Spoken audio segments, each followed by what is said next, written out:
चलो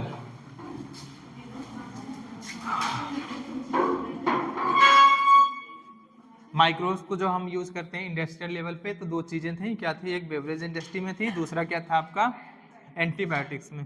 तो beverage industries में माइक्रोब्स किस तरह से अपना योगदान देते हैं उसके बारे में हमने कल पढ़ा था। किसके बारे में पढ़ना है? एंटीबायोटिक्स कैसे बनाते हैं माइक्रोब्स से। ठीक है, चल बात करते हैं। Antibiotics produce by microbes regarded as one of the most significant discovery of 20th century.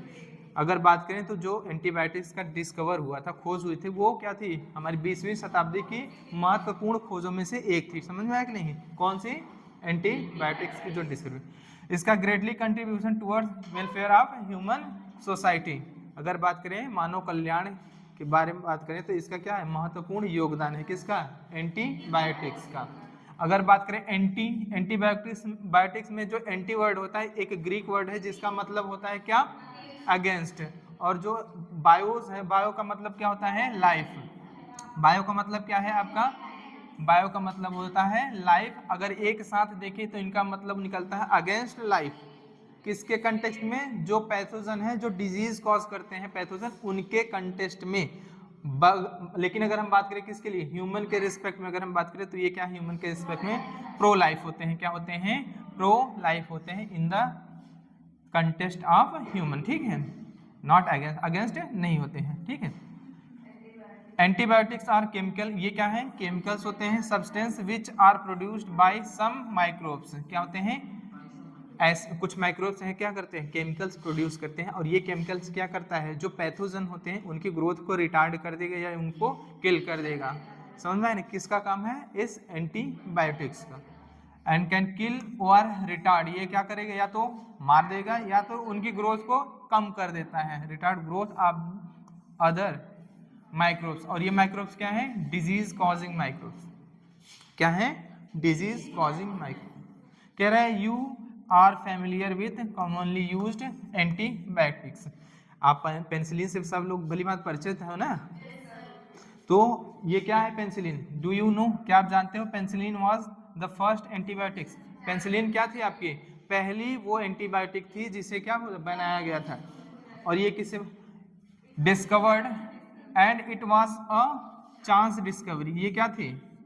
ये चांस डिस्कवरी थी। मतलब कोई पर्पज नहीं था इसको खोजने के लिए, आकस्मिक, मतलब ये खोजा गया था ना। अलेक्जेंडर फ्लेमिंग साहब थे, वो काम किस पे कर रहे थे? बैक्टीरिया थी जो स्टेफाइलोकोकाई बैक्टीरिया थी उसकी कॉलोनी पे क्या कर रहे थे? काम कर रहे थे। इन्होंने देखा एक बार वो जो बैक्टीरिया, जानते हो बैक्टीरिया और फंजाई को हम लोग क्या कर सकते हैं? कल्चर कर सकते हैं, इनकी कॉलोनीज बना सकते हैं। और ये कॉलोनीज किस लिए हम लोग यूज स्टडी पर्पस के लिए, ठीक है, होता है। तो ये काम कर रहे थे स्टेफाइलोकोकस की जो कॉलोनी थी उस पर। तो पेट्रिटिस जिसपे कल्चर कराए थे उसको क्या करें? ये धोना भूल गए। ठीक है, जब वापस से ये लौट के देखें तो कुछ पेटी डिस्क के चारों तरफ क्या थे? मोल्ड्स ग्रो कर गए थे। क्या कर गए थे? मोल्ड्स। और ये मोल्ड्स जो ग्रो हुए थे उनके अगल बगल इन्होंने देखा तो ये स्टेफाइलोकोकाई ग्रो नहीं कर पाया। क्या करें? ग्रो नहीं कर। बाद में इन्होंने ऑब्जर्व किया तो देखा कि ये मोल्ड्स क्या था? कुछ केमिकल्स रिलीज करता था। क्या करता था? कुछ केमिकल्स, जिसके कारण ये जो आपके स्टेफाइलोकोकाई बैक्टीरिया की कॉलोनीज थी वो ग्रो नहीं कर पाई थी। ठीक है, बाद में उसका नाम उन्होंने क्या रखा? पेनिसिलिन। नाम किसके नाम? Penicillium notatum. आपका जो मोल्ड था क्या था? पेनिसिलियम नोटेटम, उसके नाम पे। ठीक है। Alexander Fleming while working on staphylococci bacteria once observe, उन्होंने एक बार देखा mould growing in one of his unwashed culture plate. जो उनका जो मतलब वो अनवाश्ड कल्चर प्लेट था उस पे क्या ग्रो हुआ? चारों तरफ है मोल्ड, जिसके चारों तरफ अगर बात करें स्टेफाइलोकोकाई कुड नॉट ग्रो। कौन ग्रो नहीं कर पाया? स्टेफाइलोकोकाई।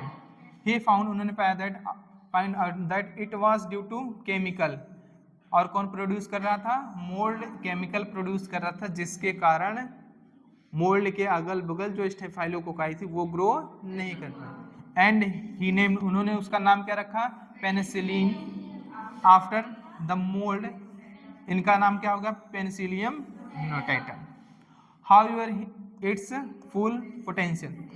अगर बात करें इसका full potential as a effective antibiotics बाद में पता चला। किसने बताया था? दो साइंटिस्ट थे, एक अर्नेस्ट चैन थे और दूसरे क्या थे? Harvard Florey. बहुत बाद में पता चला, ठीक है। As an effective antibiotics was established much later by कौन scientist? Ernest Chain and Harvard Florey. समझा? कौन थे? दो साइंटिस्ट, अर्नेस्ट चैन और Harvard Florey. This antibiotics was, इसका एक्सटेंसिवली इस्तेमाल होता है, मतलब बाहर आपको घाव वगैरह हो गए तो लगाया जाता है, ठीक है। Penicillin used to treat American soldiers जो घायल हुए थे किसमें? वर्ल्ड वार सेकेंड में। वर्ल्ड वार सेकेंड में, जब वर्ल्ड वार सेकेंड चल रहा था, जो अमेरिकन सोल्जर घायल होते थे तो पेंसिलिन इस्तेमाल करते थे, ठीक है।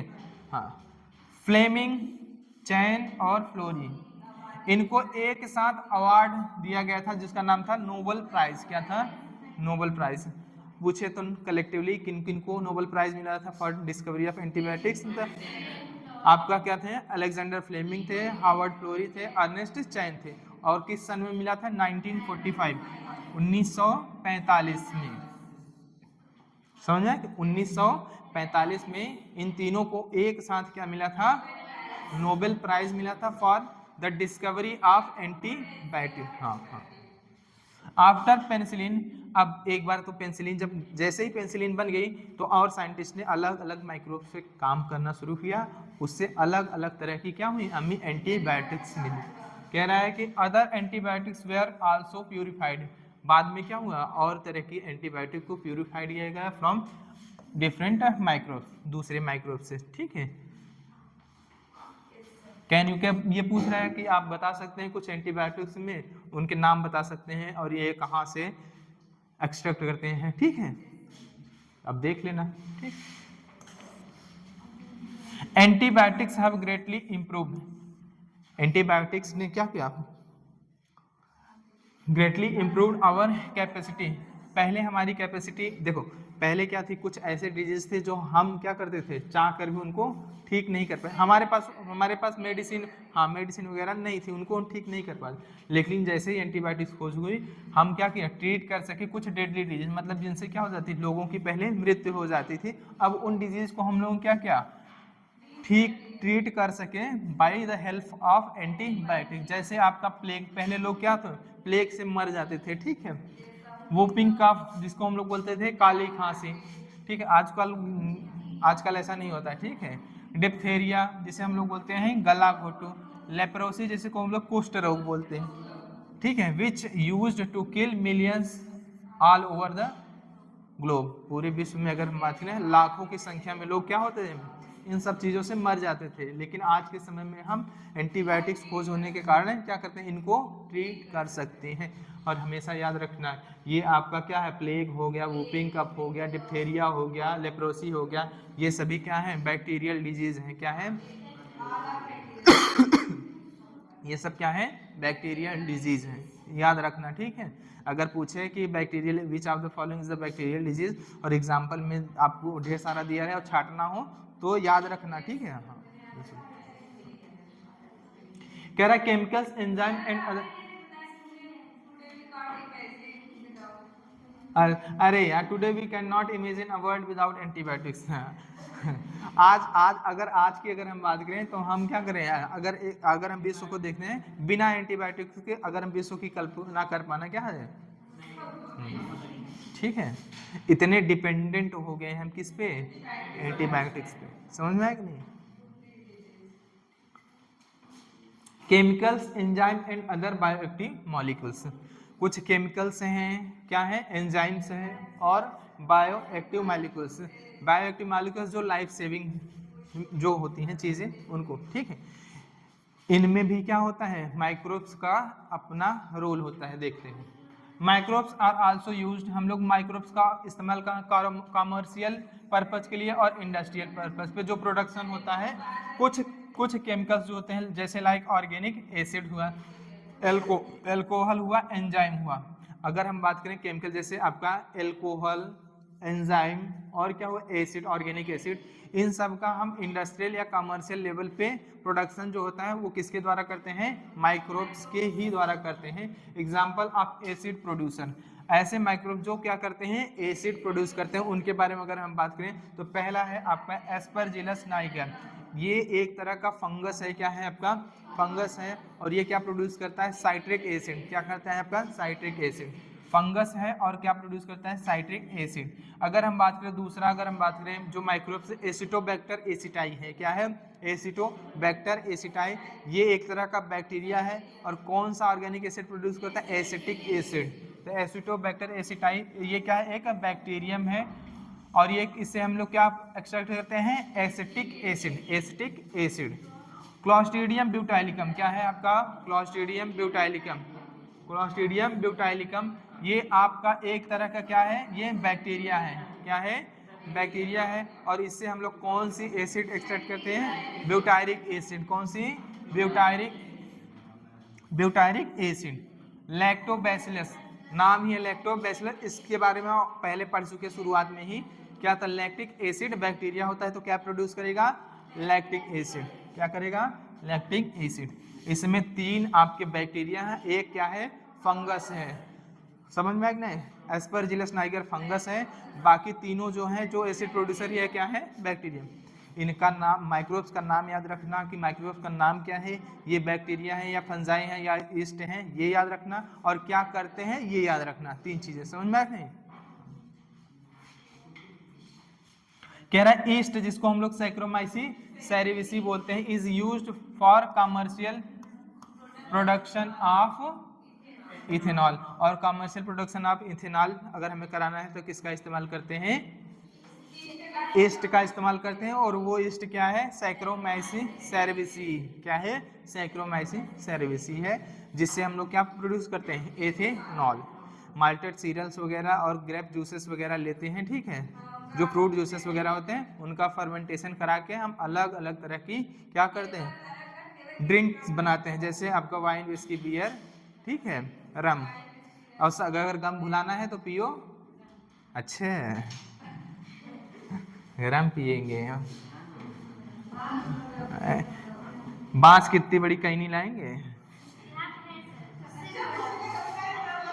हरी वाली लाएंगे, हरी वाली। फिर microbes are also used for production of enzyme, microbe का इस्तेमाल करके हम लोग क्या करते हैं एंजाइम का प्रोडक्शन भी करा सकते हैं। लाइपेज आपका एक एंजाइम है और यूज्ड इन डिटर्जेंट फार्मूलेशंस वगैरह में, जो डिटर्जेंट वगैरह मिलते हैं उनके फार्मूलेशन में क्या इस्तेमाल करते हैं लाइपेज, जो ऑयली मतलब तेल के दाग धब्बे जो पड़ जाते हैं कपड़ों पर उनको रिमूव करने के लिए इसका इस्तेमाल होता है डिटर्जेंट वगैरह में, ठीक है। Helpful in removing of oily stain from the laundries, ठीक है।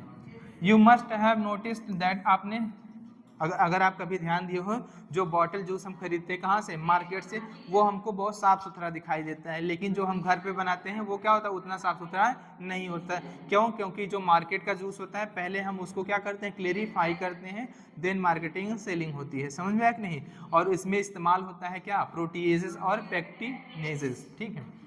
दैट बॉटल जूसेस बॉट जो खरीदते हैं from the market are clear as compare to those made at home, जो घर पे बनाए जाते हैं बॉटल जो जूस वो क्या होते हैं थोड़े, हाँ, उनसे क्लियर होता है क्या आपका जो मार्केट का जूस होता है वो। This is because bottle juice are clarified, उनको पहले हम लोग क्लेरिफाई करते हैं किसके द्वारा, by use of pectinases and proteases, pectinase और प्रोटीएज की सहायता से हम लोग क्या करते हैं इनको क्लेरिफाई करते हैं। Streptokinase produced by bacterium, streptokinase produced by bacterium, bioactive molecules की बात कर रहा है, इसमें क्या है आपका स्ट्रेप्टोकाइनेज। स्ट्रेप्टोकाइनेज क्या है, ये प्रोड्यूस होता है बैक्टीरियम से, बैक्टीरियम का नाम है स्ट्रेप्टोकोकस, क्या नाम है, हाँ, तो Streptococcus and modified by genetic engineering, इसको हम लोग पहले एक्सट्रैक्ट कर देंगे स्ट्रेप्टोकोकस से, उसके बाद जेनेटिक इंजीनियरिंग के द्वारा इसको मॉडिफाई करते हैं, फिर क्या करते हैं हम लोग यूज़ करते हैं एज अ क्लॉट बस्टर के रूप में for removing clots, blood vessels, जो ब्लड वेसल्स में क्लॉट बन जाते हैं उनको रिमूव करने के लिए इसका इस्तेमाल करते हैं। एज अ क्लॉट बस्टर काम करता है। ठीक है। आप पेशेंट, ऐसे पेशेंट में who have undergone myocardial infection leading to heart attack, समझ में, हार्ट अटैक आने वाला, ऐसे पेशेंट में हम लोग क्या करते हैं, हम लोग इसका इस्तेमाल करते हैं।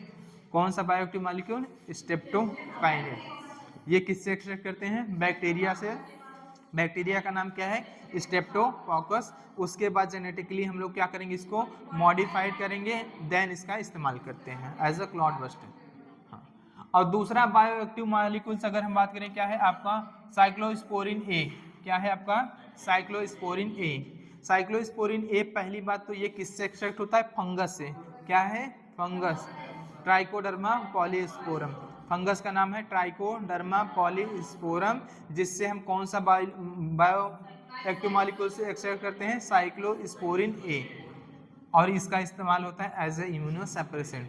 ये क्या होता है, इम्यूनोसप्रेसेंट के रूप में इस्तेमाल होता है। ऐसे पेशेंट को दिया जाता है जिसमें अभी अभी क्या हुई है, ग्राफ्टिंग हुई है या ऑर्गन ट्रांसप्लांट हुआ, उनको दिया जाता है। वो क्या करता है, साइक्लोस्पोरिन हमारी इम्यून सिस्टम को सप्रेस करके रखता है, ताकि जो ग्राफ्टिंग है वो बरकरार रहे, रिजेक्ट ना हो, जो हमारी एक्वायर्ड इम्यूनिटी होती है उनके द्वारा।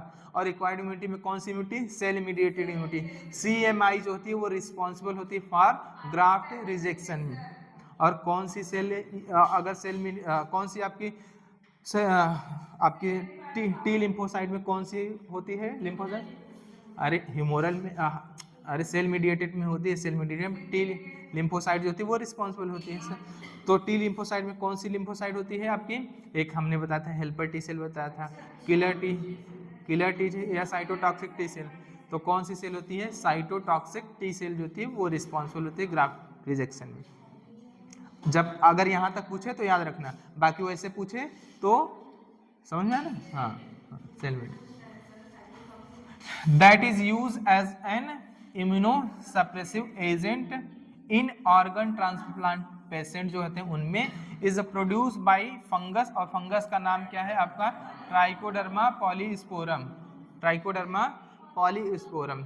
स्टैटिन की अगर हम बात करें तो ये स्टैटिन या ब्लड कोलेस्ट्रॉल लोअरिंग एजेंट है। क्या है, ब्लड कोलेस्ट्रॉल लोअरिंग एजेंट है। ये काम क्या करता है, मतलब कैसे अगर काम बताएं काम करता है, तो act as a competitive inhibitor. और ये कॉम्पिटिटिव इनहिबिटर किसके साथ करता है, कॉम्पिटिटिव, ये जो एंजाइम होता है रिस्पॉन्सिबल होता है फॉर सिंथेसिस ऑफ कोलेस्ट्रॉल, उसके साथ। ठीक है। और ये क्या करता है, डिक्रीज सिंथेसिस ऑफ कोलेस्ट्रॉल, इस तरह से मेंटेन कर लेता है ब्लड कोलेस्ट्रॉल को। ठीक। और ये जो प्रोड्यूस करता है, इसका नाम है, माइक्रोब्स का नाम है ईस्ट। ईस्ट में Monascus purpureus. Statin produce by east, किसके द्वारा होता है, ईस्ट के द्वारा। इसका नाम है मोनास्कस परप्यूरियस। क्या नाम है, Monascus purpureus. Has been commercialised as a blood cholesterol lowering agent. It act by, ये किस तरह से काम करता है, कॉम्पिटिटिव इनहिबिटिंग की तरह। द एंजाइम जो रिस्पॉन्सिबल होती है किसके लिए, फॉर सिंथेसिस ऑफ कोलेस्ट्रॉल। इनमें इतना हुआ, एक बार अलग से लिख लेना, ठीक है, short.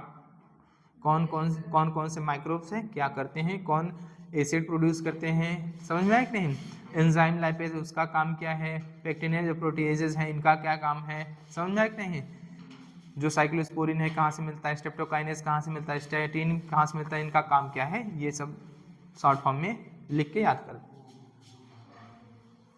Microbes in sewage treatment. Sewage में हम किस तरह से माइक्रोब का इस्तेमाल कर सकते हैं सीवेज को ट्रीट करने के लिए, समझ में आया कि नहीं।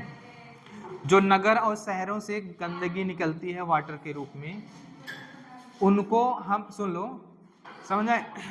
देखो लगातार क्या हो रहा है, शहरीकरण हो रहा है, लगातार नए नए शहर बन रहे हैं।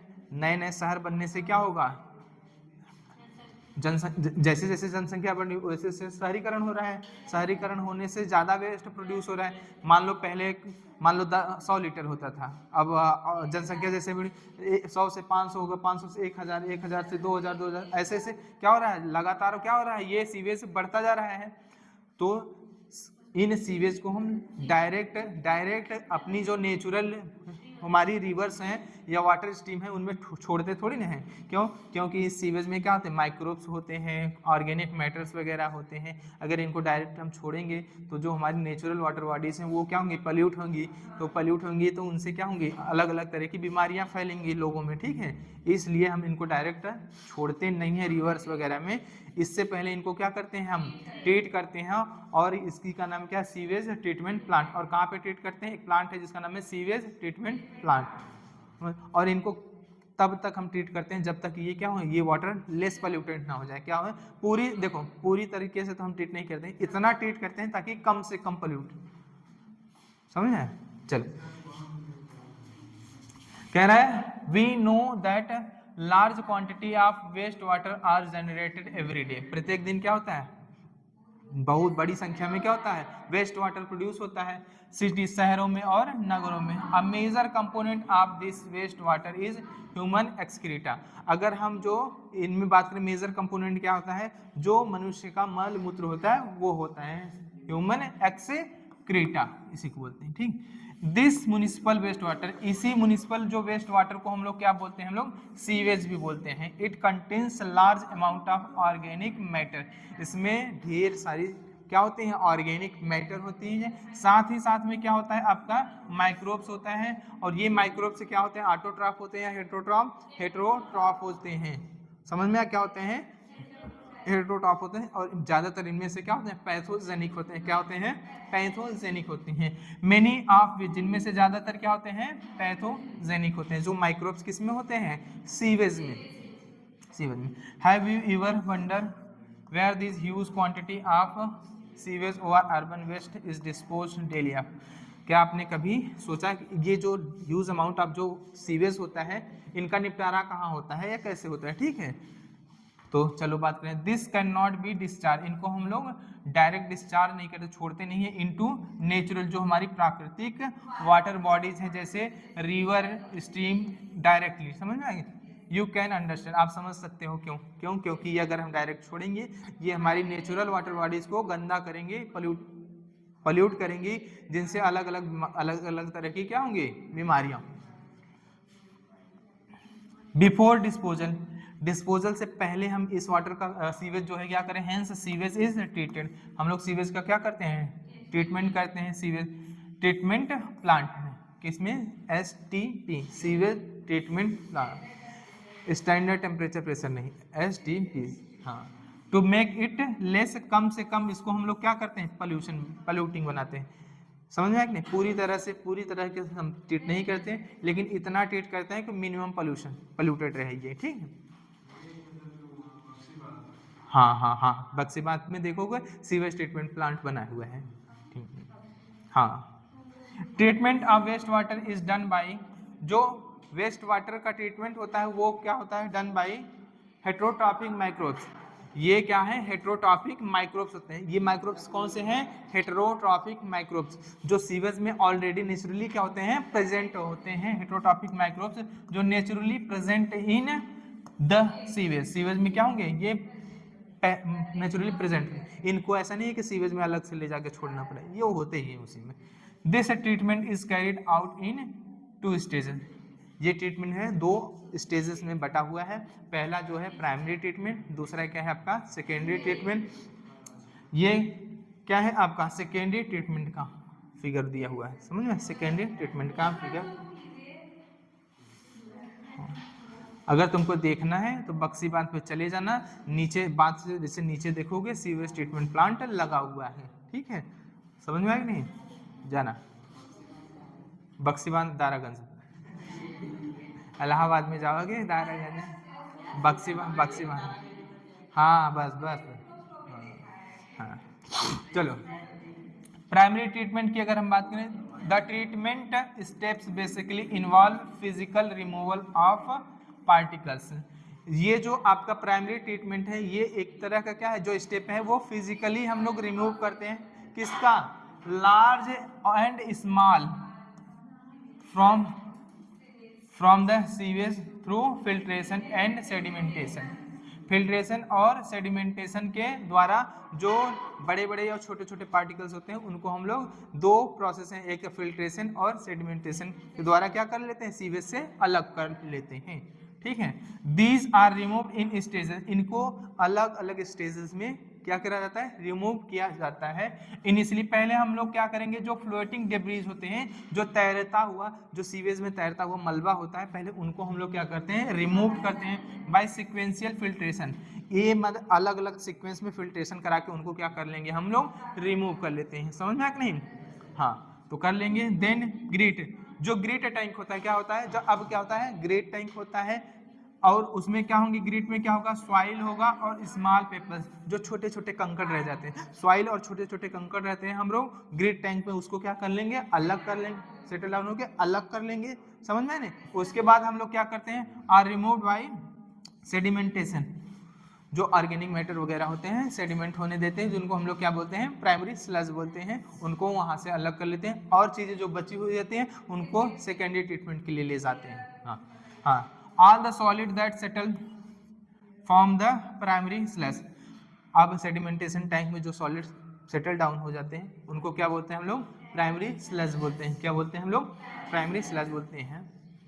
एंड द सुपरनेटेंट, जो आपका जो तैरता हुआ पार्ट बचता है, फॉर्म द इफ्लुएंट, उसको हम लोग क्या बोलते हैं, इफ्लुएंट बोलते हैं, इफ्लुएंट। और इस इफ्लुएंट को क्या करें, from the primary settling tank से क्या करेंगे, taken for secondary.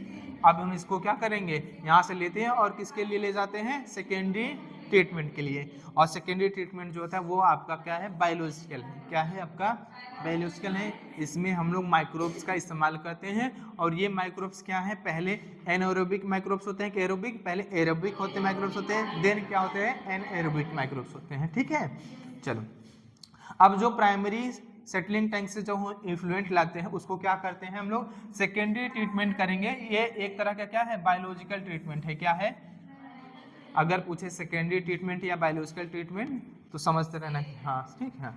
The primary effluent is passed into large aeration tank, बड़ा सा एरेशन टैंक होता है, उसमें हम लोग जो इफ्लुएंट होता है, प्राइमरी इफ्लुएंट, उसको लाएंगे इस टैंक में, वेयर इट इज कॉन्स्टेंटली, इसको लगातार हम लोग क्या करेंगे, मैकेनिकली कुछ मशीनरीज लगी होती हैं, उनको क्या करते हैं, उत्तेजित करते रहते हैं, mechanically agitated and air is pumped, और क्या होता है, साथ ही साथ में हम लोग एयर को भी पंप करते रहते हैं इस एयरेशन टैंक के अंदर। इससे होगा क्या, आपका जो एरोबिक बैक्टीरिया होता है विग्रोसिस में तेजी से ग्रोथ होगी। क्या होगी, तेजी से ग्रोथ होगी। जब बैक्टीरिया तेजी से ग्रोथ करता है तो जो ऑर्गेनिक मैटर प्रेजेंट होता है, समझ में आ नहीं है, उस इफ्लुएंट में, उसको क्या करेगा, खाएगा। तो खाएगा तो क्या करता है, बीओडी जो होती है उस वाटर को धीरे धीरे कम होती है। समझ में आ नहीं, बीओडी क्या होगी, उस वाटर की धीरे धीरे कम होगी। और ये तब तक प्रोसेस होने देते हैं जब तक आपकी बीओडी एक सेट वैल्यू तक ना आ जाए। जब उस वैल्यू तक आ जाती है तब हम उसको क्या करते हैं, ले जाते हैं सेकेंडरी सेडिमेंटेशन टैंक में, और उस सेकेंडरी सेडिमेंटेशन टैंक में कुछ देर के लिए क्या करेंगे, छोड़ देते हैं, चीज़ों को सेटल डाउन होते देते हैं। और जो चीज़ें सेटल डाउन हो जाती है उनको बोलते हैं हम लोग सेकेंडरी स्लज या एक्टिवेटेड स्लज बोलते हैं। और जो सुपरनेटेंट चीज़ें होती हैं उनको सेकेंडरी इफ्लुएंट बोलते हैं। अब इनको हम या तो डायरेक्ट रिवर वगैरह में छोड़ देंगे, या तो चाहें तो हम टर्सरी ट्रीटमेंट भी करा सकते हैं बाय एडिंग, क्या होता है आपका, ब्लीचिंग वगैरह या क्लोरीन वगैरह ऐड करते हैं। समझ में, इस तरह से आपका क्या होता है, सीवेज ट्रीटमेंट होता है। और जो प्राइमरी स्लज और सेकेंडरी स्लज बचता है इसको हम लोग क्या करते हैं, निकाल लेते हैं और इसको ले जाते हैं किसमें, स्लज डाइजेस्टर टैंक होता है। क्या होता है, स्लज डाइजेस्टर टैंक होता है, उसमें ले जाएंगे जहाँ पे एनाएरोबिक बैक्टीरिया प्रेजेंट होते हैं। ये एनाएरोबिक बैक्टीरिया क्या करेंगे, इस स्लज को डाइजेस्ट करेंगे। ठीक है, क्या करेंगे, डाइजेस्ट करेंगे, जिससे हमें क्या होते हैं, गैसेस मिलते हैं। क्या करती हैं, गैसेस मिलते हैं। और इन गैसेस को हम लोग क्या बोलते हैं, बायोगैस बोलते हैं। और ये बायोगैस इन्फ्लेमेबल होते हैं, इसलिए हम लोग इसका इस्तेमाल एज अ फ्यूल ईंधन के रूप में भी करते हैं, लाइटनिंग वगैरह में भी यूज़ कर सकते हैं। समझ में आ गया। और जो बाकी बचा हुआ पार्ट रह जाता है उसको हम लोग क्या करते हैं, हम लोग एज अ फर्टिलाइजर यूज़ करते हैं, मैन्योर के रूप में। समझ में, इस तरह से आपका सीवेज ट्रीटमेंट प्लांट होता है। चलो देखते हैं। इससे होगा क्या, दिस अलाउस, ये ऐसा करने पे क्या होता है, विगोरस, तेजी से ग्रोथ होता है किसका, यूजफुल एरोबिक बैक्टीरिया, ये माइक्रोब्स, जो ये यूजफुल एरोबिक माइक्रोब्स हैं उनका तेजी के साथ क्या होगा, ग्रोथ होगा इनटू फ्लॉक्स में, क्या होगा, फ्लॉक्स में। और फ्लॉक्स क्या है, मास ऑफ एरोबिक बैक्टीरिया, ये mass of aerobic fungal filament से आके ऐसे लग जाते हैं, मेश लाइक एक स्ट्रक्चर बनाते हैं, उनको हम लोग क्या बोलते हैं, फ्लॉक्स। हाँ हाँ हाँ हाँ हाँ हाँ, mass of bacteria associated with fungal filament to form mesh like structure, और इसी को हम लोग बोलते हैं फ्लॉक, क्या बोलते हैं ना, फ्लॉक बोलते हैं। व्हाइल ग्रोइंग, जब ये ग्रो होते हैं, कौन, एरोबिक बैक्टीरिया जब ग्रो कर रहते हैं मतलब इनका जब ग्रोथ होता है, दीज माइक्रोब्स कंज्यूम, ये साथ ही साथ ग्रोथ के दौरान ये क्या करते हैं, consume major part of organic matter in the effluent, effluent में जो ऑर्गेनिक मैटर प्रेजेंट होता है उसका मेजर पार्ट क्या करते हैं, ये कंज्यूम कर ले जाते हैं, क्या कर ले जाते हैं, कंज्यूम कर ले जाते हैं, जिसके कारण दिस सिग्निफिकेंटली रिड्यूस, ये क्या करता है, रिड्यूस कर देता है बीओडी, बीओडी क्या है आपका, biochemical oxygen demand, biochemical oxygen demand, मतलब अगर हम बात करें 1 लीटर वाटर में जो ऑर्गेनिक मैटर प्रेजेंट होता है उसको कंप्लीट कंज्यूम करने के लिए जो aerobic bacteria amount of oxygen use करता है उसको हम लोग बोलते हैं, उस पर्टिकुलर वाटर की क्या बोलते हैं, बायोकेमिकल ऑक्सीजन डिमांड। अब बताओ तुम लोग क्या बीओडी क्या है, हाँ अरे बताओ क्या बीओडी बताया हमने,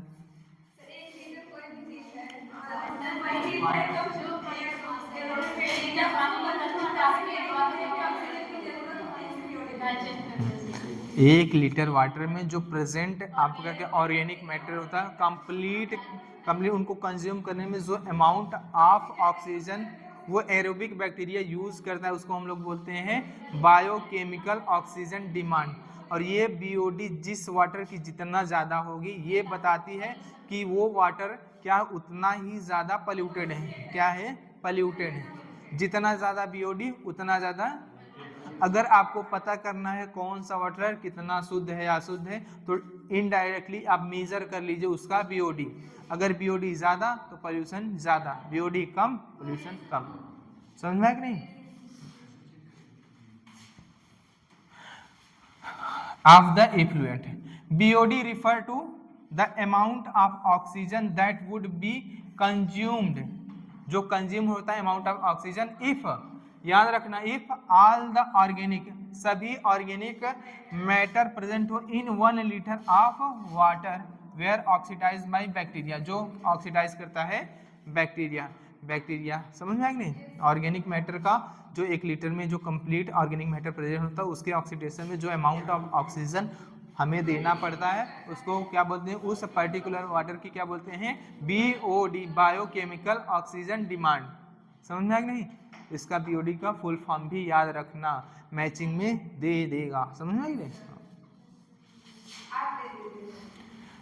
the sewage water is treated till the BOD is reduce, और इसको हम लोग तब तक क्या करते हैं, हम लोग ट्रीट करते हैं जब तक इसकी बीओडी क्या होगी, घट न जाए। हाँ the BOD test measure, BOD test से हम लोग क्या मेजर कर सकते हैं, rate of uptake of oxygen by micro organism in sample of water and thus indirectly BOD is measure the organic matter present in the water. तो BOD uptake, BOD test जो होता है वो क्या है, measures the rate of uptake of oxygen, rate of uptake of oxygen क्या है उस पर्टिकुलर जो आप सैंपल लिए हैं सीवेज में माइक्रोब्स के द्वारा, ये बताता है। और इनडायरेक्टली ये बताता है आपको कि क्या प्रेजेंट है, BOD is measures of the organic matter present in the water. The greater the BOD, BOD जितना ज्यादा होगी of waste water more it is polluting, उतना उसका पॉल्यूटिंग पोटेंशियल उतना ही ज्यादा होगा, अगर बीओडी ज्यादा पॉल्यूटिंग पोटेंशियल ज्यादा।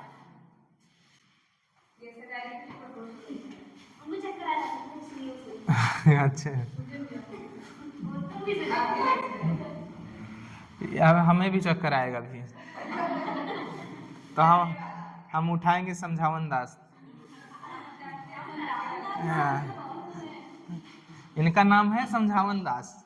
इनसे भूत प्रेत स्त्री बाधा, इधर की बाधा उधर की बाधा, सारी बाधाएं दूर होती हैं। स्त्री बाधा पुरुष बाधा सब दूर हो जाते हैं इससे। हाँ, इसे सब, हाँ सब सब सब दूर है, सब सब सारी समस्याएं इनसे दूर हो जाती है। वो भी दूर होगा, हम दूर करना जानते हैं। कह रहे हैं once the BOD of sewage waste water is reduce, एक बार अगर सिग्निफिकेंटली रिडक्शन देखने को मिल जाए किसमें, बीओडी में, सीवेज का, तब हम क्या करते हैं, इनको वो नेचुरल जो आपके जो रिवर्स हैं, वाटर स्ट्रीम है, उनमें छोड़ सकते हैं। Effluent then pass into the settling tank. अब क्या करेंगे हम लोग, इसको पास करते हैं किसमें, सेटलिंग टैंक में। बीओडी अगर घट जाए तो क्या करेंगे, इसको पास करेंगे सेटलिंग टैंक, जो होता है सेकेंडरी सेडिमेंटेशन टैंक। प्राइमरी था, सेकेंडरी सेडिमेंटेशन टैंक में इफ्लुएंट को पास कर देते हैं, कुछ टाइम के लिए छोड़ देंगे। Where the bacterial floc are allowed to sediment, ये जो बैक्टीरियल फ्लॉक बना था, अब इसको ये अलाउड टू फ्लॉक सेडिमेंट हो जाता है, क्या होता है, बॉटम पे आके आपका बैठ जाता है। दिस सेडिमेंटेशन इज कॉल्ड, और ये फ्लॉक जो सेटलमेंट हो जाता है उसको हम लोग बोलते हैं एक्टिवेटेड स्लज बोलते हैं। A small part of activated sludge is pumped back into the aeration tank to serve as the inoculum. बताओ, हम सेडिमेंटेशन टैंक से स्मॉल अमाउंट ऑफ जो आपका क्या होता है, ये स्लज होता है, उसको वापस एयरेशन टैंक में क्यों डालते हैं, ताकि बैक्टीरिया जो हो वो पहले से मौजूद रहें, और अब क्या हो, इनका जब अगर हम इफ्लुएंट अगर दोबारा पास करें तो ये इनका तेजी से क्या हो, जैसे दूध में दही डालते हैं इनाकुलम के रूप में, सेम वही काम यही करता है। ये भी क्या करता है, प्रोसेस को तेज होने।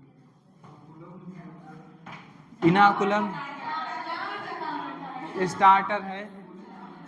स्टार्टर है जिसमें पहले से ही क्या प्रेजेंट होते हैं। जैसे अगर हम बात करें दही को यूज करते हैं एज ए इनोकुलम के रूप में, क्यों, क्योंकि उसमें पहले से माइक्रोब्स प्रेजेंट होते हैं। अगर हम इसको दूध में डाल देंगे तो ये जो बैक्टीरिया प्रेजेंट थे, माइक्रोब जो प्रेजेंट थे, अब क्या करेंगे, तेजी से ग्रो करेंगे और क्या करेंगे, अपना नंबर बढ़ाएंगे और ढेर सारी amount of lactic acid produce करेंगे।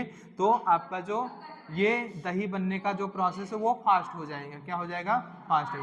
और नहीं डालेंगे नेचुरली, अब होने देंगे, कुछ टाइम बाद होगा, बस इतना है। हाँ, प्रोसेस तेज कर देगा, ठीक है, फास्ट द प्रोसेस। हाँ एकदम समझदार हूँ। कभी कभी बच्चों वाली हरकत करते हो बस। नहीं, बड़ी वो दिमाग से हुई ही नहीं है अभी, वो मेरे लिए अभी बड़ी नहीं हुई दिमाग से। The remaining major part of sludge, जो रिमेनिंग पार्ट रह जाता है किसका, मेजर पार्ट ऑफ स्लज का, is pumped into large tank. एक लार्ज टैंक में इनको हम लोग क्या करते हैं, वापस से पंप कर देते हैं, जिन्हें हम लोग बोलते हैं एनाएरोबिक स्लज डाइजेस्टर। एनाएरोबिक स्लज डाइजेस्टर इसलिए बोलते हैं क्योंकि यहाँ पे ऑलरेडी प्रेजेंट होता है एनाएरोबिक बैक्टीरिया, जिसे हम लोग बोलते हैं मिथेनोजन। क्या बोलते हैं, मिथेनोजन। मिथेनोजन जो है वो एक समूह है, ग्रुप ऑफ बैक्टीरिया का, ग्रुप ऑफ बैक्टीरिया होता है, उसमें से पर्टिकुलर बैक्टीरिया की बात करें मिथेनोबैक्टीरियम बोलते हैं। क्या बोलते हैं, मिथेनोबैक्टीरियम बोलते हैं। हियर अदर काइंड ऑफ, दूसरी तरह के क्या होते हैं, बैक्टीरिया विच ग्रो एनाएरोबिकली। क्या होते हैं, ये एनाएरोबिकली ग्रो करते हैं और digest the bacteria and fungi, या यूं कहें कि फ्लॉक्स को ही क्या करेंगे, डाइजेस्ट करेंगे। क्या करेंगे, फ्लॉक्स को डाइजेस्ट करेंगे इन द स्लज में। ड्यूरिंग दिस, इस डाइजेशन के दौरान अगर हम बात करें, bacteria produce a mixture of gases, mixture of gases produce होते हैं, सच एज, इसमें क्या होता है, मीथेन होगा, हाइड्रोजन सल्फाइड होगा एंड कार्बन डाइऑक्साइड होगा।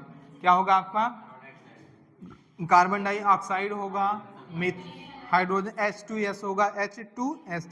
कभी कभी सुन लो, कभी कभी नाम ना लिख के H2S लिखेगा, CH4 लिखेगा, CO2 लिखेगा, इतना बुद्धि लगा लेना कि मतलब, हाँ, दीज गैसेस फॉर्म बायोगैस, और ये गैसेस क्या फॉर्म करती हैं? बायो इसलिए बोलते हैं क्योंकि ये लिविंग ऑर्गेनिज्म इसको क्या करते हैं? प्रोड्यूस करते हैं। समझ में आ गई? बायोगैस बोलते हैं। And can used as a source of energy, इनको हम लोग क्या करते हैं? As a source of energy इस्तेमाल करते हैं। एज इट इनफ्लेमेबल, ये क्या होते हैं? इनफ्लेमेबल, ज्वलनशील होती है। क्या होती हैं? ज्वलनशील। और इसमें पर्टिकुलर किसकी बात कर रहा है? मीथेन गैस की बात कर रहा है। The effluent from the secondary treatment plant is generally released, साधारणतः हम इसको क्या करें? जनरली, ऑलवेज कहे तो गलत है, ऑलवेज कहे तो हाँ, कह रहा है जनरली। याद रखना, स्टेटमेंट टाइप का क्वेश्चन आए तो याद रखना, generally released into natural water bodies, जैसे आपकी क्या लाइक रिवर हो सकती है and stream. An aerial view of such a plant is shown in figure. इतना सुंदर लग रहा है ना? मैं इतना सुंदर हूँ, मैं क्या करूँ? हाँ हाँ, सेम सेम, हाँ सेम सेम सेम। देखो यहाँ क्यों कहा है कि generally release into natural water body? क्यों? ज़्यादातर तो हम ऐसे रिलीज करते हैं, लेकिन अगर आप इसमें केमिकल्स वगैरह ऐड कर देते हैं तो वो टर्सरी ट्रीटमेंट हो जाता है। क्या हो जाता है? Tertiary treatment. और ये क्या है? केमिकल होता है। क्या होता है? केमिकल। यू कैन अप्रिसिएट, आपको अप्रिसिएट करना चाहिए। समझ में है किसका? माइक्रोब्स का अप्रिसिएशन करना चाहिए। समझ में आया नहीं? बहुत बड़े काम की चीज़ है ये। Appreciate microbes play a major role in treating millions of gallon, लाखों गैलन्स के जो वेस्ट वाटर होते हैं उनको क्या करते हैं? ट्रीट करते हैं। समझ में आया नहीं? Every day across the globe, पूरे विश्व में अगर हम विश्व की बात करें तो पर डे ये क्या होते हैं? जो माइक्रोब्स होते हैं, million gallons of waste water क्या करते हैं? ये ट्रीट करते हैं। दिस मेथोडोलॉजी, अगर हम बात करें जो माइक्रोब्स बेस्ड है, has been practice more than a century, मतलब ये क्या हो? ये जो मेथोडोलॉजी है ये क्या है? इसको 100 साल से भी ज़्यादा हो गया है। मोर देन अ सेंचुरी मतलब समझते हो? डिकेड मतलब 10 साल, और सेंचुरी मतलब 100, तो 100 साल से ज़्यादा ये प्रोसेस क्या हो रहा है? यूज हो रहा है। समझ में? Now in almost all part of the world, अगर हम आपकी बात करें तो ये लगभग विश्व के हर एक पार्ट में इस तरह के क्या हो रहा है? मेथोडोलॉजी का इस्तेमाल कर रहे हैं। किसको ट्रीट करने के लिए? जो आपका सीवेज है उनको। अब ढूंढना तुम, in of the world till date, अगर हम बात करें आज तक अगर हम बात करें, नो मैन मेड, मनुष्य द्वारा ऐसी कोई भी टेक्नोलॉजी नहीं बनाई गई है, has been able to rival microbial treatment, microbial treatment को क्या कर सके? हाँ, समझे? अभी तक ऐसा कोई मेथड तैयार नहीं किया गया है। समझे? You are aware that due to increasing urbanisation, क्या है?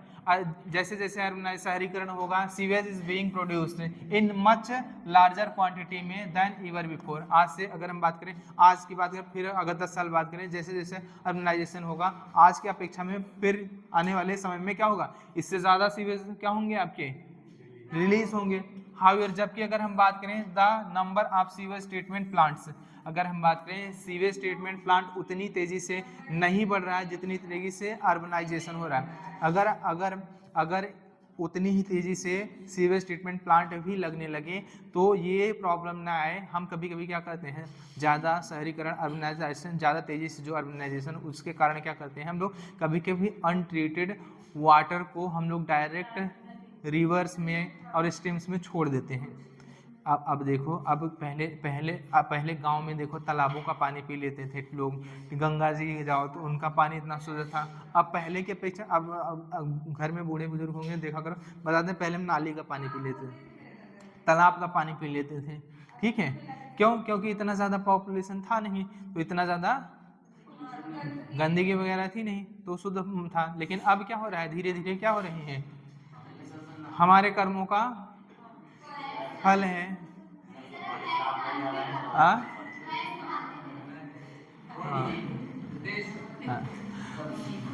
increased enough treat such as large quantities so the untreated sewage often prior discharge directly into river leading to the air pollution and increase waterborne diseases। समझे? जिसके कारण क्या होता है, हम उतना तेजी से सीवेज ट्रीटमेंट प्लांट लग नहीं रहा है, जिसके कारण हम क्या करें, अनट्रीटेड वेस्ट जो होता है, वेस्ट वाटर, उसको डायरेक्ट वाटर बॉडीज में छोड़ देते हैं, जिनके द्वारा जो वाटर बॉर्न डिजीजेस वगैरह होती हैं वो क्या हो रही हैं, फैल जाती हैं। ठीक है, पता लगे कि एक लोगों को हुआ है, ठीक है, पानी दूषित होने की वजह से धीरे धीरे तेजी से फैल जाता है। The ministry of environment and forest, जो मिनिस्ट्री है हमारे यहाँ का, कौन सी, इन्वायरमेंट और फॉरेस्ट मिनिस्ट्री जो है, उन्होंने शुरुआत की थी किसकी, Ganga action plan and Yamuna action plan. सिर्फ शुरू भर किया था, इस पे कुछ काम हुआ नहीं है। ठीक है, अगर काम हुआ होता तो दिखता भी। ठीक है, इसमें इसके अंतर्गत अगर हम बात करें गंगा एक्शन प्लान और यमुना एक्शन प्लान के अंतर्गत क्या चीजें रखी गई थी, क्या बात रखा गया था, इसके अंदर बात ये रखा गया था, हमें सेव करना है जो हमारी मेजर मुख्य जो नदियां हैं उनको क्या करना, सेव करना, बचाना, और हमारे कंट्री को किससे, पोल्यूशन होने से। वैसे भी आए दिन सुनते हो ना, ये प्लान, वो प्लान है, फलाना प्लान, ठिकाना प्लान। ठीक है, हाँ, बस वो दिखता भर है, बाकी होता नहीं। Under these plans, in plan के अंतर्गत क्या था, इट प्रपोज्ड टू बिल्ड, हम क्या करेंगे, नए नए large number of sewage treatment plant बनाएंगे, और सो दैट, जिससे केवल और केवल ट्रीटेड सीवेज ही क्या कर सके, हम डिस्चार्ज कर सके इन द रिवर्स वगैरह में। ठीक है, लेकिन ऐसा कुछ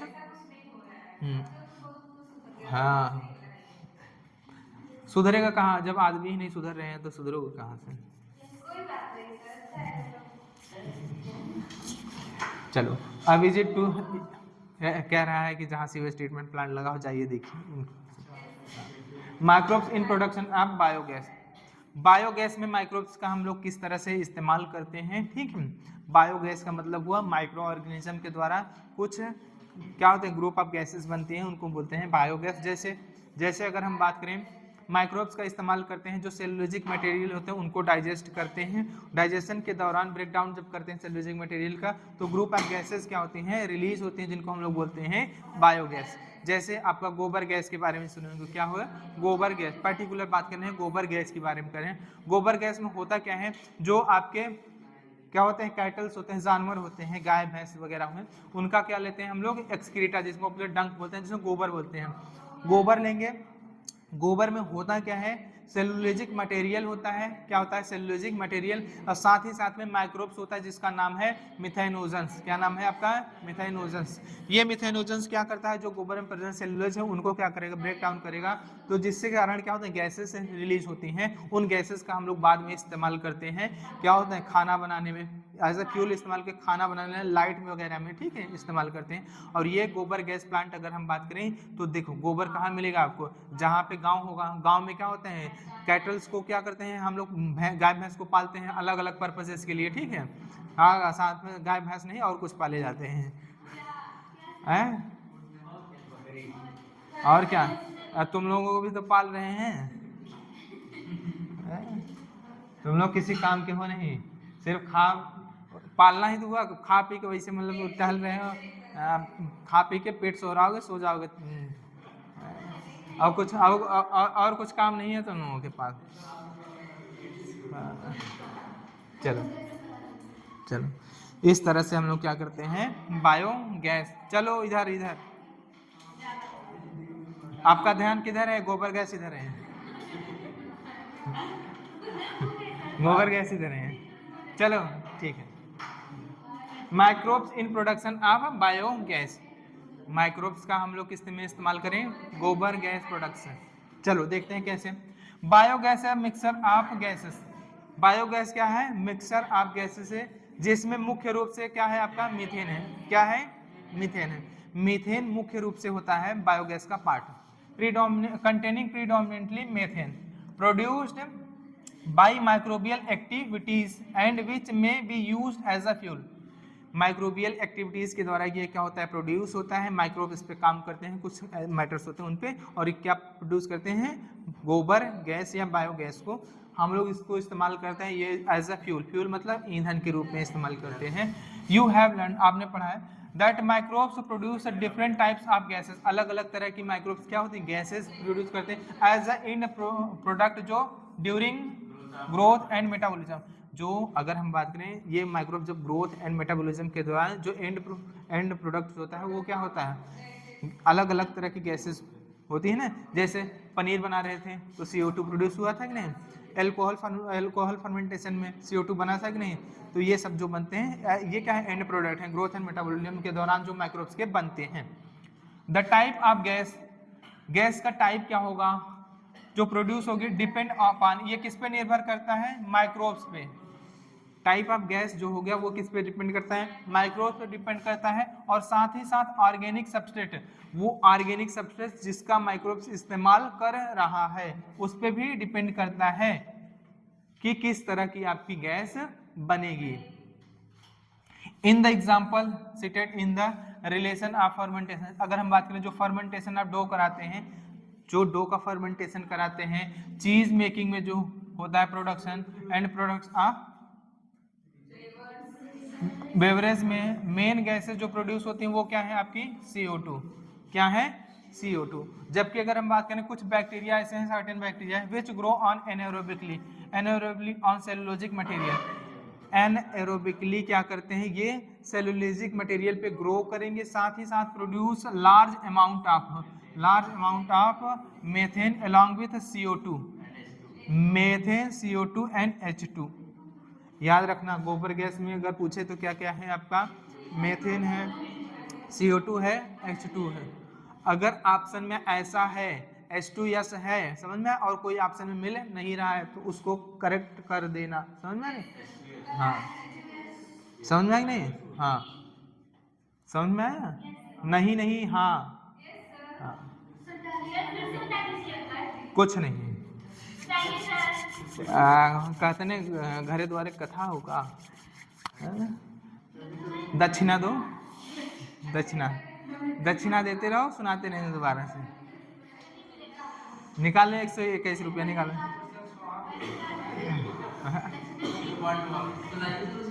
चलो, these bacteria are collectively called, इन बैक्टीरिया को हम लोग कलेक्टिवली कॉल्ड मिथेनोजेंस, क्या बोलते हैं हम लोग, मिथेनोजेंस बोलते हैं। एंड वन, और एक ऐसे सच बैक्टीरिया को हम लोग क्या कहते हैं, Methanobacterium.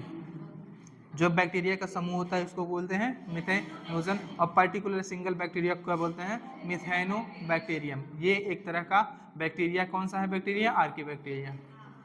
These bacteria are commonly found in the anaerobic sludge, जो एनारोबिक स्लज था उसमें प्रेजेंट थे कि नहीं, जब एनारोबिक स्लज डाइजेस्टर था उनमें प्रेजेंट थे, तो एनारोबिक जो स्लज होता है उसमें प्रेजेंट होते हैं स्लज ड्यूरिंग सीवेज ट्रीटमेंट, जो सीवेज ट्रीटमेंट पढ़ चुके हो, ठीक है। These bacteria are also present in rumen, rumen एक स्टमक का पार्ट होता है, जैसे बैफेलो कैटल्स वगैरह के जो स्टमक का पार्ट होता है उसको र्यूमन बोलते हैं, और इस र्यूमन में ये मिथेनोजेंस प्रेजेंट होते हैं। ये क्या करते हैं, जो आपका कैटल का फूड होता है, चारा होता है, वो क्या होता है, रिच होता है इन सेलुलोज, उसमें क्या होता है, ज्यादा अमाउंट में सेलुलोज पाया जाता है, और साथ ही साथ इनके र्यूमेन में भी क्या होगा, सेलुलोज प्रेजेंट होता है। तो ये क्या करते हैं, सेलुलोज का ब्रेक डाउन करते हैं और इस कैटल के पोषण में महत्वपूर्ण योगदान देते हैं, समझ में आएगी, हाँ वही। A part of stomach of cattle, a lot of cellulosic material present in the food, cattle is also present in the र्यूमन, जो इनका फूड होता है र्यूमन वो वहां पे प्रेजेंट है। इन र्यूमन दिस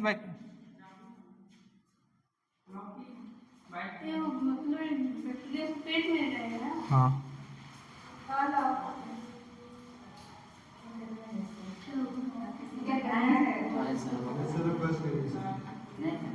बस कर रहे हैं, अभी बस करेंगे, सबको बैठा के ले जाएंगे, मनगढ़ घुमाएंगे, हाँ सब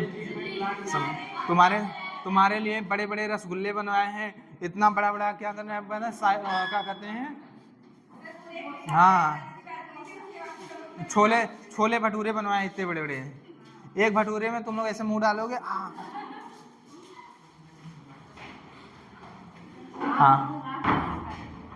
हाँ बोलो, क्या तो बोल रहे थे कुछ, हाँ क्या नहीं समझ में आया, सुनो ये बैक्टीरिया जो होते हैं also present in the rumen, rumen में प्रेजेंट होते हैं, जो कि एक पार्ट होता है स्टमक ऑफ कैटल, कैटल का जो स्टमक का पार्ट है उसे र्यूमेन बोलते हैं। और साथ ही a lot of cellulosic material, और जो सेलुलोजिक मटेरियल प्रेजेंट होते हैं इन the food of cattle is also present in the rumen, rumen में भी जो क्या होता है आपका फूड प्रेजेंट होता है उसमें भी वो भी क्या होता है रिच होता है, सेलुलोज होता है कि नहीं उसमें, यही कह रहा है, समझ में। इन द र्यूमेन, र्यूमेन में दिस बैक्टीरिया हेल्प, और ये क्या करते हैं सहायता करते हैं ब्रेक डाउन करने में सेलुलोज का, और ये इंपॉर्टेंट रोल प्ले करते हैं न्यूट्रिशन ऑफ कैटल, कैटल के पोषण में क्या होता है महत्वपूर्ण। हाँ समझ में कि नहीं। कह रहा है do you think human beings are able to digest the cellulose present in the food. अगर बच्चा बताओ क्या हमारे हमारे हमारे हमारे अगर फूड में सेलुलोज प्रेजेंट है तो क्या हम डाइजेस्ट कर पाएंगे? नहीं। क्यों? क्योंकि बहुत पहले हम लोग क्या थे, पहले हम लोग घास पात पत्तियां वत्तियां खाते थे, हमने क्या किया छोड़ दिया खाना, हम लोग जानवर से इंसान बन गए, जो कि हमें नहीं लगता कि अभी तक बने हुए हैं, क्योंकि ऐसी ऐसी हरकतें होती हैं, लगता है हम लोग जानवर से जो निम्न कोटि की दर्जा दे जाए उससे भी हम लोग वो भी हमारे लिए कम है, वो भी कम है, हाँ उससे भी नीचे है। अब तुम ढूंढा जाएगा, एक डिक्शनरी में वर्ड नया तैयार किया जाएगा हम लोगों के लिए, फिर बताएं। हाँ हाँ हाँ हम बताएंगे फिर बाद में। धीरे धीरे हम लोग क्या घास पत्तियां वत्तियां खाना छोड़ा, ठीक है, धीरे धीरे मांस का, हाँ वर्मी फार्म अपेंडिक्स वही काम करती थी। अब क्या होती गई, क्या हो गई वेस्टिजियल ऑर्गन हो गई, अब हमें क्या होगा डाइजेशन नहीं हो, सेलुलोज जैसे निकल के चला जाता है, कुछ नहीं।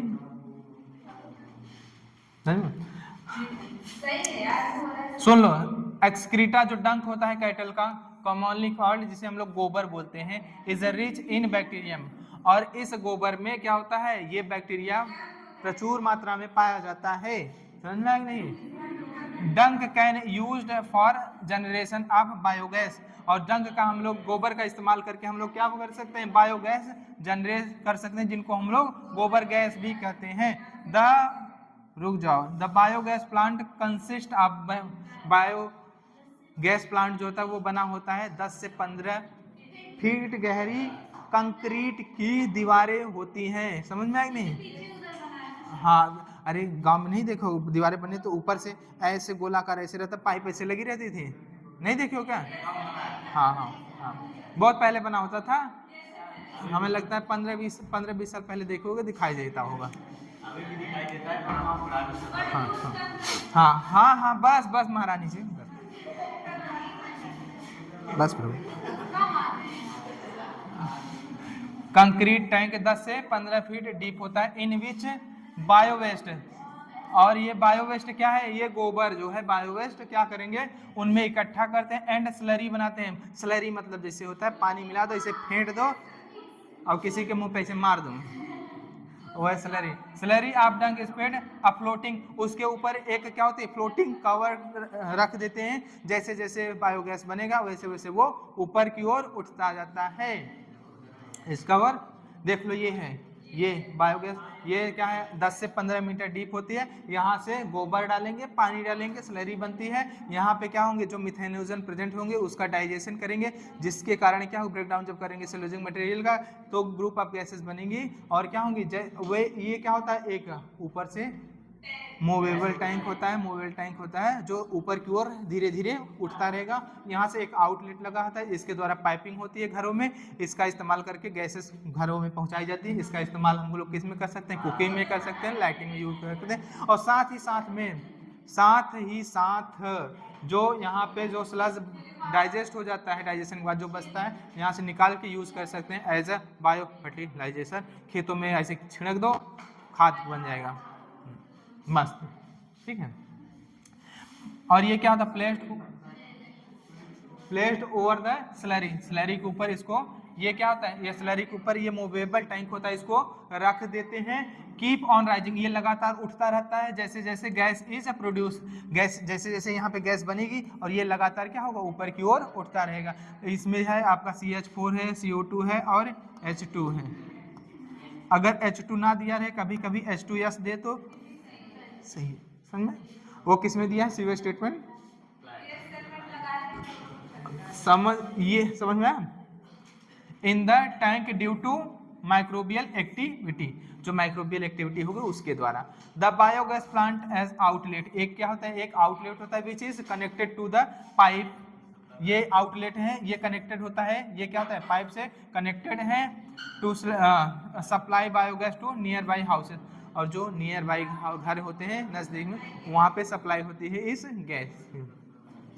The spend slurry is remove, जो खर्च हो गई है स्लरी उसको क्या करते हैं हम लोग, स्पेंड जो थ्रू अनदर आउटलेट, इस आउटलेट के थ्रू निकाल लेंगे और क्या करेंगे, may used as a fertiliser, as a fertiliser इसका हम लोग क्या करते हैं इस्तेमाल कर लेते हैं खेतों में।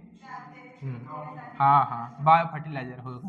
कैटल डंक is available in large quantity, अगर बात करें गोबर कहाँ हमें मिलेगा, रूरल एरिया ग्रामीण में, जहाँ पे कैटल आर यूज, जहाँ पे हम लोग जानवरों का इस्तेमाल करते हैं फॉर वैरायटी ऑफ पर्पज, अलग अलग पर्पज के लिए, समझ में आया कि नहीं? किस पर्पज के लिए? हाँ समझदार हो।